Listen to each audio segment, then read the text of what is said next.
E aí pessoal do Universo Antares, sejam bem-vindos a mais um vídeo aqui no canal. E no vídeo de hoje vamos dar continuidade à nossa playlist onde eu analiso todos os contos do Lovecraft. No vídeo de hoje eu trouxe um conto um tanto quanto inusitado. O título dele é A Chave de Prata. E esse conto, que foi escrito em 1926 e publicado em 1929 pela editora, pela revista Weird Tales, né, onde as Pulp Magazine, as revistas Pulp, elas publicavam essas narrativas fantásticas. O Lovecraft aqui, ele já estava bastante habituado com o processo de publicação. Então era comum que você, enquanto escritor, principalmente um escritor que depende dessa escrita sob demanda, você simplesmente escrevesse o máximo que conseguisse e depois fosse mandando para outras revistas, publicações, periódicos, enfim. Mas o que torna esse conto tão interessante, A Chave de Prata? Bom, A Chave de Prata, muitos leitores do Lovecraft, eles meio que passam desavisados por esse conto pelo fato de que ele é o conto mais filosófico do autor. Na verdade, existem alguns estudiosos que até apontam o Randolph Carter, que é o protagonista desse conto em específico, como um alter ego do H.P. Lovecraft. E qual que é a história do conto em si? É um conto curto, mas ele é bastante poderoso no sentido de tanto do estilo, quanto de ideias, quanto desse caráter onírico, que eu já vou explicar mais sobre. Randolph Carter, ele é basicamente um homem de meia-idade, ele está tendo uma crise de meia-idade, mas ele está tendo uma crise de ideais também, porque ele não é religioso, contudo ele não se apetece, ele não consegue criar qualquer tipo de gosto pelo meio científico acadêmico, ele não consegue entender direito, até menospreza o fato de que tantas pessoas que digamos assim, cultuam deuses e odisseias e mitologias, rituais fantásticos, quanto aqueles que se rotulam, né, como cientistas, como acadêmicos, como céticos. Todos eles acabam criando uma sensação, acabam estando sujeitos a uma sensação que é tipo a sensação de que não importa a informação, ela, digamos assim, ela venceu da experiência.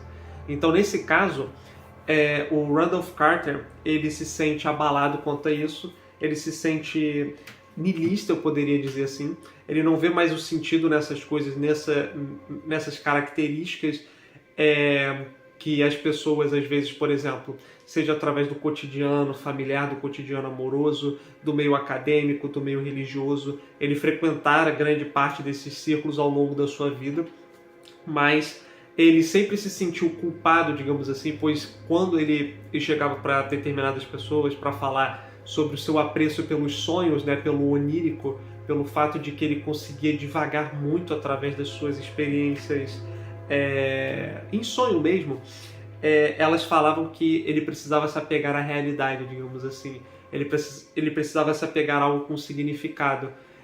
Quando, na verdade, na visão do Randolph Carter, pouco interessava esses aspectos se não houvesse beleza na experiência, digamos assim.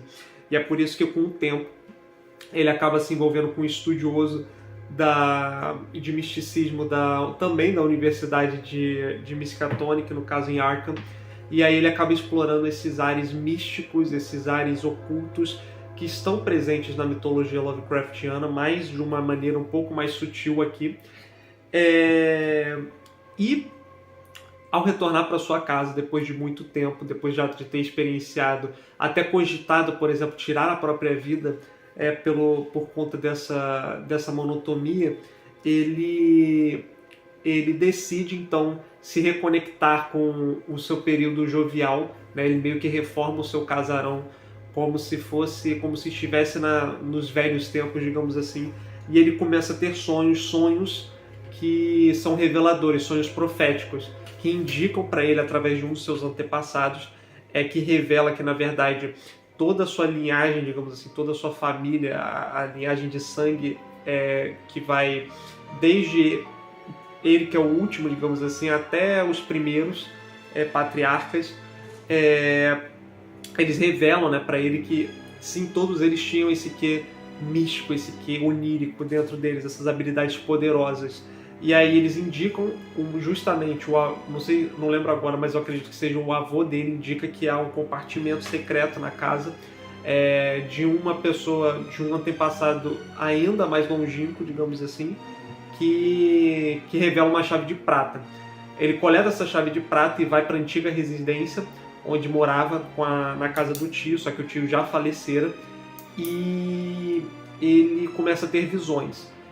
Aqui a gente tem um momento de prosa púrpura também, que é quando não dá para saber se a gente está lendo as descrições relacionadas ao que o Randolph Carter enxerga quando ele chega na residência, ou seja, algo que de fato é crível, ou se é, digamos assim, uma divagação, fruto da imaginação dele. E o H.P. Lovecraft, sabiamente, o narrador é como se fosse outro familiar, né? outra pessoa próxima do Randolph Carter, ele deixa isso ambíguo. Então isso contribui para o estilo do texto, consequentemente. Então o Randolph, ele se vê, digamos assim, de volta à sua infância, e ele explora, através de um valezinho assim, que tem uma espécie de estrutura de igreja, e dentro dessa estrutura próxima assim, dela tem uma rachadura e uma parede específica. Ele decide explorá-la, e o conto termina justamente com ele erguendo a chave de prata, né? Ele não sabe ao certo por que ele está levando ali, está levando o objeto até aquele local, é só um instinto que ele tem, e a partir dali o conto corta, digamos assim. A gente tem uns 3 ou 4 últimos parágrafos dedicados aos familiares do Randolph Carter, mais especificamente aos herdeiros, que ao discutirem sobre a herança, um deles discute o paradeiro, né, do Randolph Carter, que desapareceu misteriosamente.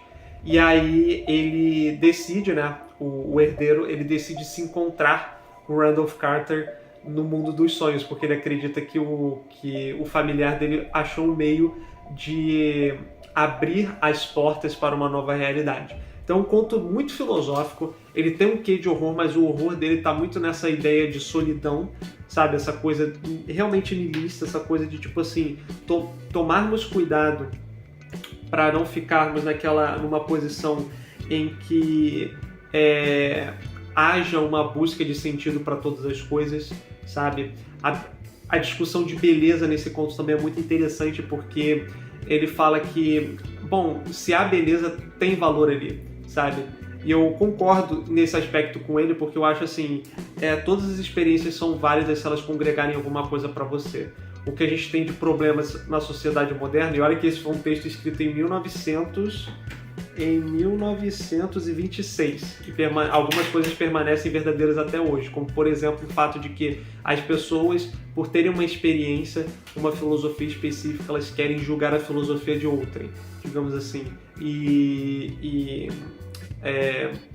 anular o valor que aquilo, independentemente da verdade daquele aspecto, daquele elemento, tem ou não para a vida delas, ou para a sociedade como um todo, ou para os fatos científicos. Se aquilo não trouxe, digamos assim, se aquilo trouxe uma experiência positiva para ela, muitas pessoas, né, que têm essa filosofia pouco querem saber disso, então elas acabam menosprezando, e vice-versa. A mesma coisa com as pessoas que às vezes veem um pensamento mais científico, um caráter mais observacional, e por conta disso querem, digamos assim, denegrir, né, essas ideias que às vezes podem ser muito robustas e até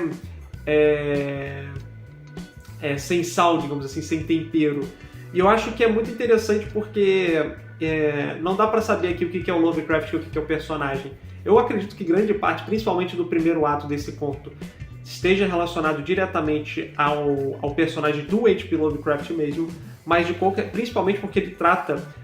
Tem uma hora que o personagem ele fala que ele decidiu escrever livros, né? E os livros que de fato ele achava fascinante, ninguém queria ler. e ele começou a escrever, digamos assim, bobagens sentimentalistas que acabavam sendo sucesso de publicação, digamos assim. Então acho que tem uns paralelos aí com o escritor. Mas eu acho muito interessante esse conto em específico, eu queria comentar dele em algum momento. Se vocês conhecem outros contos dele com essa pegada também, me digam aí, mas se eu não me engano esse eu acho que é o mais filosófico. Então é isso, me digam o que vocês acharam e eu vejo vocês no próximo vídeo. Até mais!